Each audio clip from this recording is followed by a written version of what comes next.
जिन खोजा तिन पाया। परमात्मा अद्वितीय उपनिषद में आया है, ये सौम्य आरम्भ में एकमात्र अद्वितीय सत्य ही था। तात्पर्य है कि वह तत्व अद्वैत है, उस तत्व में किसी तरह का भेद नहीं है।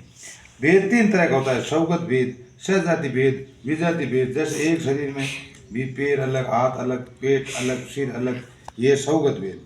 वृक्ष वर्ष में कई भेद है, गायों में भेद है और सहजाति भेद है।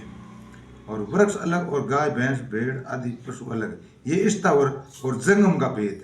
विजाति भेद, परमात्मा ऐसा है कि उनमें न तो सौगत भेद, न सहजाति भेद, न विजाति भेद। परमात्मा कोई अवयव नहीं है, इसलिए उनमें सौगत भेद नहीं है। जीव भिन्न भिन्न होने पर स्वरूप से एक ही है, अतः उनमें सहजाति भेद नहीं है।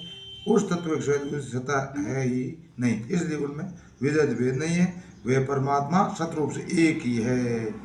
जैसे समुद्र में तरंग उड़ती बुदबुद पैदा होते हैं, बट आता, ये सब का सब जल ही है।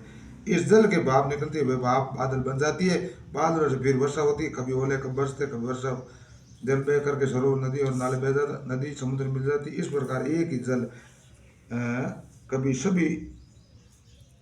सभी रूपों रहे, कभी भाप रूप, कभी बादल रूप रहे, कभी बूंद रूप, कभी ओले रूप, कभी नदी रूप में, और कभी आकाश में परमाणु रूप में हो जाए।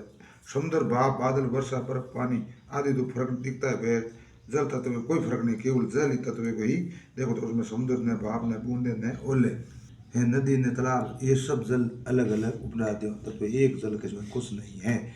इस तरह सोने के अनेक गहने होने पर उनका अलग अलग उपयोग, माप तोल, मूल्य, आकार नहीं होते हैं, परंतु तत्व देखते तो सब सोना ही सोना है।